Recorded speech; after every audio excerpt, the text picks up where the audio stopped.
आप सभी से आग्रह है, पूरी वीडियो को देखिए और सब्सक्राइब कीजिए, बेल आइकन को दबाइए।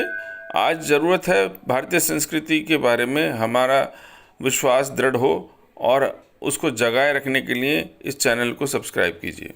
दुखद घटनाएं, सुखद घटनाएं सब उस मेमोरी पैक हो जाती है उसमें।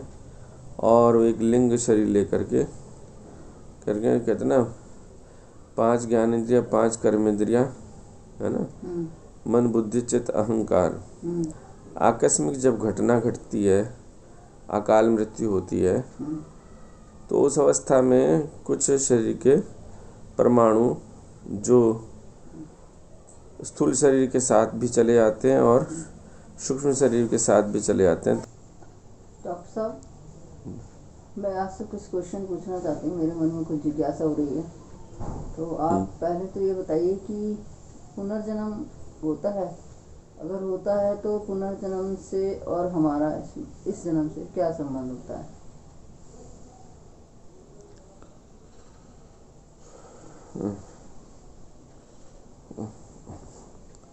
ज़्यादा बैठा नहीं जा रहा मुझसे, क्योंकि मुझे कोरोना है इस समय। फिर भी मैं अपनी बातें अपने लोगों से शेयर करना चाहता हूँ, जो मेरे मन में चिंतन चल रहा है आजकल इस कोरोना काल में। देखिए,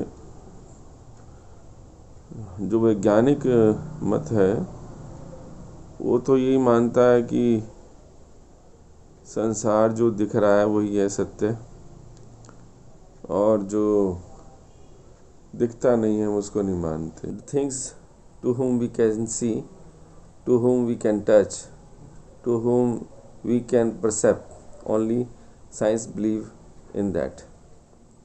But अध्यात्म विज्ञान जो इससे परे है, ये ऐसा विज्ञान है जो कि अनुभूति से संबंधित है।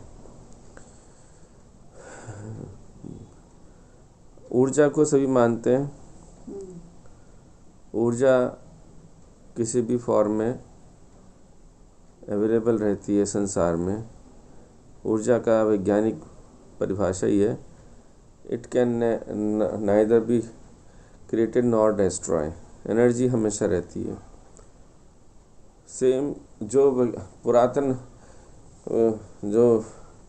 पुराने जो यूरोपियन या वेस्टर्न जो अध्यात्म है, उसमें भी माना गया है कि जब शरीर छूटता है तो उसको एक चैम्बर में रख करके देखा गया, निर्वात चैम्बर में, और उन्होंने पाया कि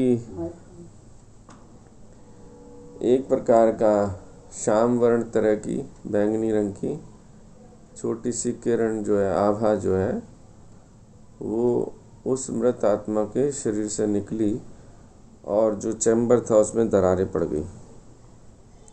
ये प्रैक्टिकली किया गया था। हमारे अध्यात्म में इसे शुभ्र वर्ण कहा गया, वाइट रंग की लाइट। इसको हम ऐसे भी समझ सकते हैं कि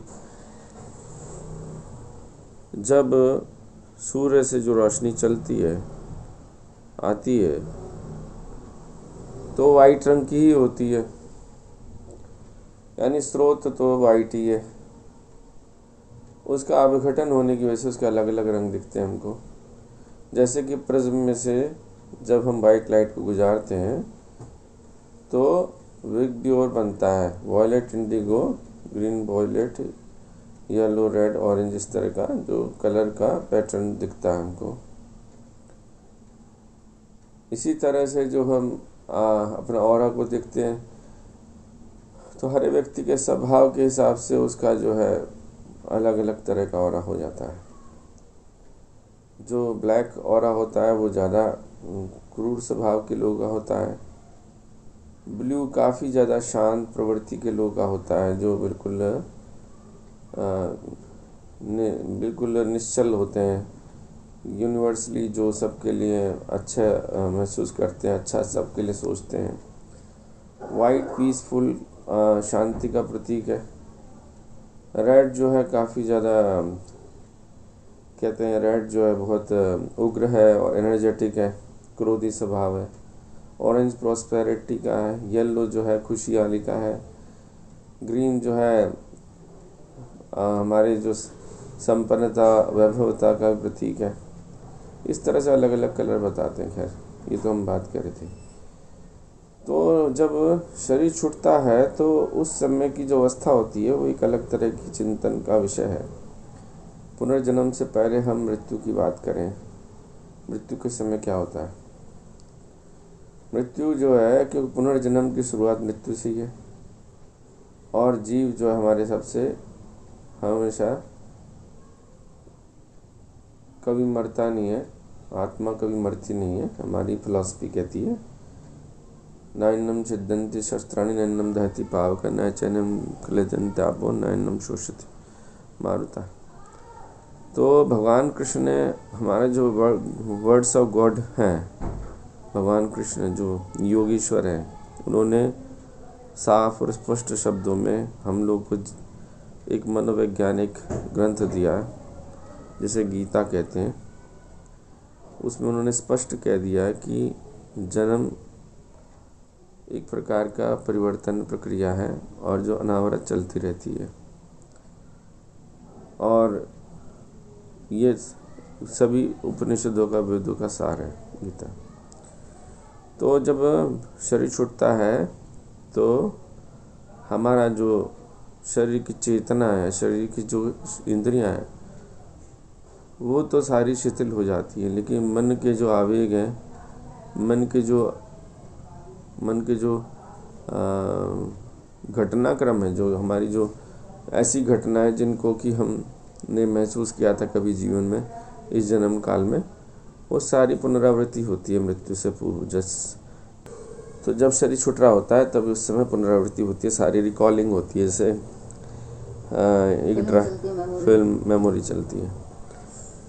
तो वो सारी घटनाएं एक प्रकार से हमारे संस्कार रूप में एकत्रित हो जाती है और दुखद घटनाएं, सुखद घटनाएं सब उस मेमोरी पैक हो जाती है उसमें, और वो एक लिंग शरीर लेकर के कहते ना, 5 ज्ञानेंद्रिया, 5 कर्मेंद्रिया, है ना, मन बुद्धि चित्त अहंकार, इससे मिलकर के लिंग शरीर बनता है। वो लिंग शरीर निकलता है शरीर से बाहर, चाहे वो किसी बीमारी की वजह से हो, निकलना पड़े उसको, चाहे आयु पूर्ण होने की वजह से हो। आकस्मिक जब घटना घटती है, अकाल मृत्यु होती है, तो उस अवस्था में कुछ शरीर के परमाणु जो स्थूल शरीर के साथ भी चले जाते हैं और सूक्ष्म शरीर के साथ भी चले जाते हैं, तो वो शरीर भटकता रहता, आत्मा भटकती रहती है अकाल मृत्यु में। लेकिन जो सामान्यतः मृत्यु होती है उसमें ऐसा नहीं होता। जैसी शरीर से बाहर निकलती है आत्मा, तैसे ही वो आराम की अवस्था में चली जाती है, रेस्टिंग फेस में चली जाती है, और जब तक उसका दाह संस्कार आदि कर्म ना हो जाए। हिंदुओं में तो उसको जलाते हैं, और क्रिश्चियनिटी में और ईसाई धर्मों में या अन्य धर्मों में दफन भी करते हैं। लेकिन हमारी साइंटिफिक परंपरा है, उसमें ये माना गया है कि जब जला दिया जाता है तो शरीर, आत्मा को शरीर से मोह नहीं रहता, क्योंकि वो ख़त्म हो जाता है, शरीर भस्मीभूत राख हो जाता है। तो वो आत्मा भटकती नहीं है, वो थोड़ी देर तक भटकती है, फिर वो उदासीनता की घेरे में आ जाती है और वो तंद्रा में चली जाती है।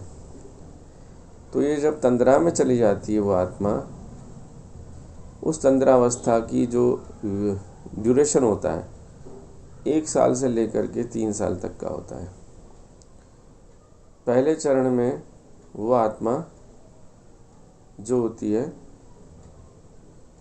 गहरी निद्रा में चली जाती है, क्योंकि जन्म पूरे जीवन काल की थकान उसको होती है उस समय, और जब वो थक के सो करके जो ऊर्जा होती है तो उसको अपना आभास होता है। शरीर ऐसा ही लगता है जैसा कि सामान्य शरीर होता है, लेकिन वो कह नहीं सकता, सुन सकता है, वो बोल नहीं सकता,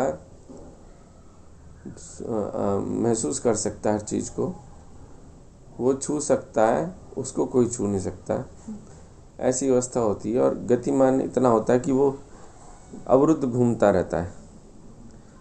लेकिन 1 वर्ष के बाद भी दूसरा वर्ष जो होता है वो अपने आप को प्रिपेयर करने में लग जाता है, 1 साल और। तीसरे साल में जो है वो अपने जन्म की जगह को ढूंढता है जहाँ उसकी इच्छाएं पूरी होनी है। तो जिस समय वो मृत्यु होती है, उसकी जो इच्छाएं रह जाती हैं, वो इच्छाएं संकल्प शक्ति के रूप में प्रबल होकर के वो ऐसे वातावरण को ढूंढती है जहाँ पर कि उसका वो कार्य संभव हो सके।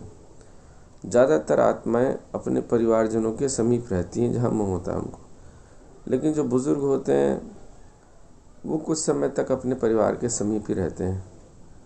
वो परिवार को हानि भी नहीं पहुँचाते, वो परिवार को प्रोत्साहित करते हैं, एनकरेज करते हैं, उनको बढ़ावा देते हैं, वो किसी को हानि नहीं पहुँचाते।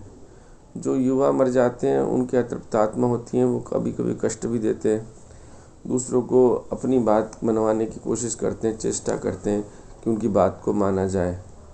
कभी कभी रात्रि के समय ऐसे परिवारों में कलह भी होती है। उसका कारण क्या होता है कि वो अतृप्त आत्मा जो होती हैं वो परेशान होती हैं और दूसरों के माध्यम से अपनी उपस्थिति को दर्शाती हैं क्रोध करके। वो प्रेरणा देती हैं, क्रोध की प्रेरणा देती हैं। तो ये मृत्यु के बीच का विराम मैंने बताया। अब जब जन्म होता है तो उस जन्म में व्यक्ति का वो यात्रा शुरुआत हो जाती है उसकी, और वो फिर जन्म लेता है। लेकिन गर्भावस्था के समय जब वो जो वेट कर रहा होता है कि जहाँ वातावरण अनुकूल हो, उस घर में वो पड़ता है जब वो जीव, तो वो वातावरण ऐसा ही होता है जैसे कि अंतरिक्ष का वातावरण होता है। निर्वात होता है उसमें, बिल्कुल एक ऐसा शून्य स्थिति होती है, उसको कुछ भी पता नहीं रहता।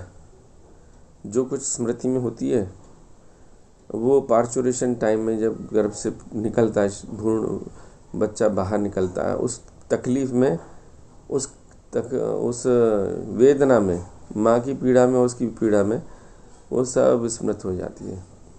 कुछ आंशिक स्मृति रहती है बच्चे को साल भर तक, लेकिन साल भर के बाद विस्मृति हो जाती है।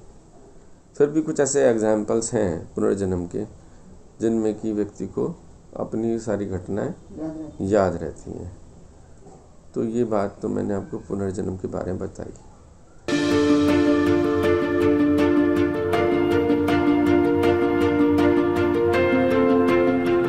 हमसे सीधा संपर्क साधने के लिए इस पर क्लिक करें।